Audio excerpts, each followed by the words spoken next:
Have you ever wondered why, the deeper you awaken, the more people begin to feel strangely distant? Why conversations that once excited you suddenly feel empty, repetitive, or painfully shallow? Why the crowd that once felt like home now feels like noise? If you've felt this quiet withdrawal building inside you, this growing disinterest in people you once cared about, you're not broken and you're not becoming cold. Something far more profound is happening. Your consciousness is outgrowing the world you once belonged to.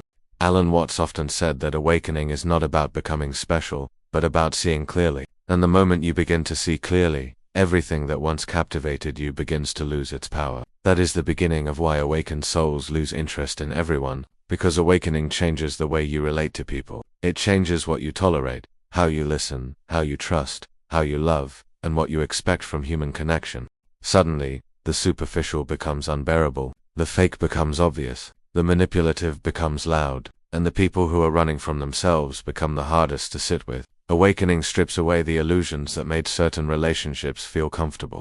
You stop being addicted to validation. You stop chasing attention. You stop needing approval, and the people who were attracted to your old patterns slowly fall away. This isn't something you decide, it's something that happens to you. You grow, and they don't.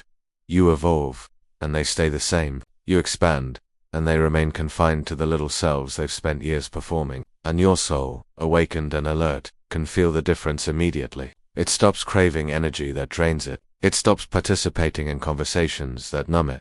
It stops settling for connections that shrink it. This is why awakened souls begin losing interest in everyone. They're no longer interested in the versions of people that are built from fear, insecurity, ego, or masks. They crave something else entirely: presence, truth, awareness, depth. They want to be around people who have met themselves in silence, not those who drown in distractions. People who know their wounds, not those who hide them behind noise.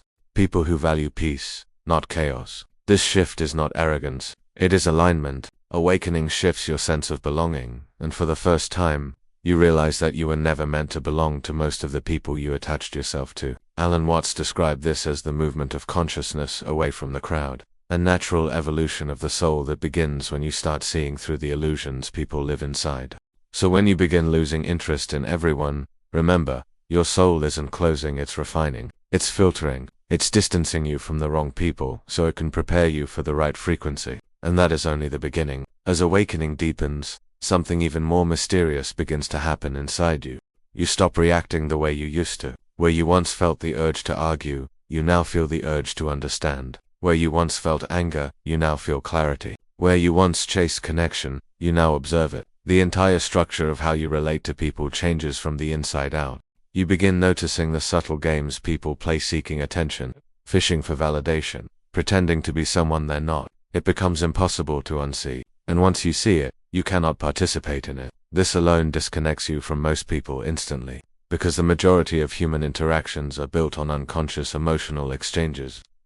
Insecurity, projection, fear, comparison, distraction. Awakened souls don't lose interest because they dislike people. They lose interest because they can clearly see the illusions people are attached to. You start noticing when someone's words don't match their energy. You feel when someone is speaking from their ego rather than their essence. You can sense unresolved wounds hiding beneath confidence. You can see fear wearing the mask of aggression. You can see loneliness pretending to be independence. You can see avoidance pretending to be freedom. And most people don't like being seen that deeply. They want admiration, not awareness. They want attention, not truth.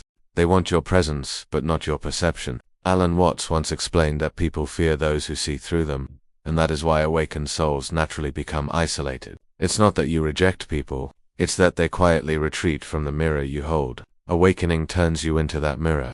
And then comes another shift, an uncomfortable but necessary one. You stop wanting to fix people. You stop wanting to save them. You stop wanting to explain consciousness to those who have no interest in waking up. You stop trying to force deep conversations with people who cannot meet you there. Instead, you learn the most difficult spiritual skill, letting people be exactly where they are. This is the moment the soul begins withdrawing, not out of pain but out of peace. Solitude becomes your refuge, not your punishment. You enjoy your own company. You enjoy silence.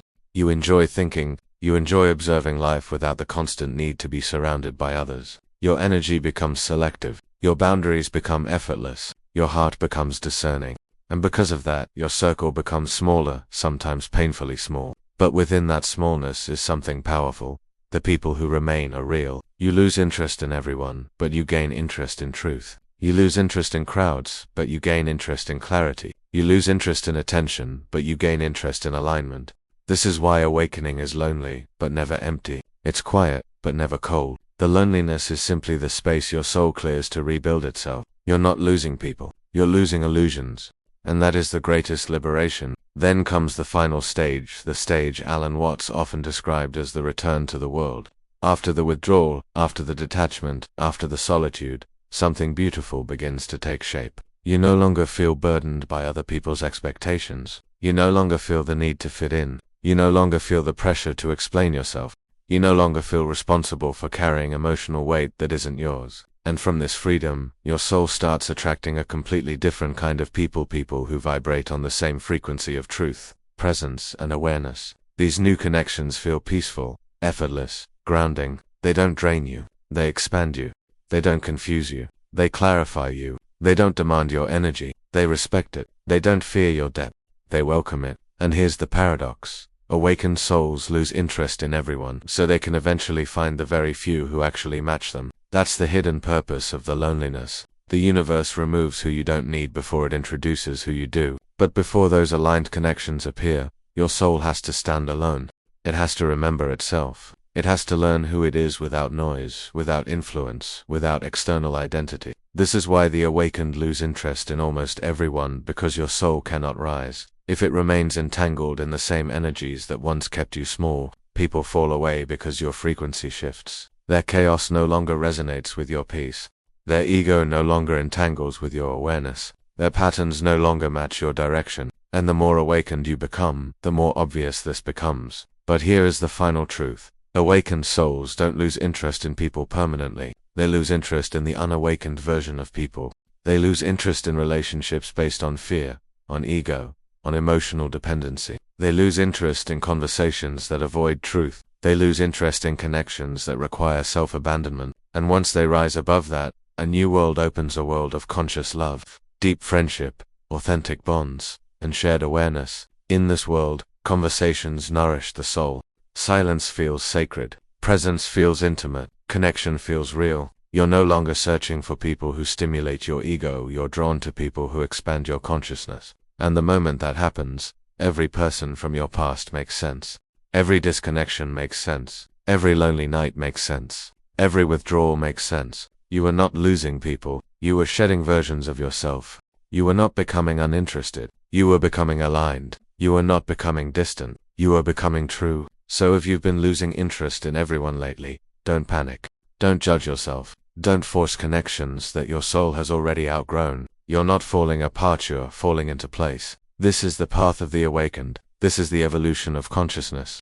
This is the quiet rise of the soul. And this is why awakened souls lose interest in everyone, not because they're becoming less human, but because they're becoming more themselves.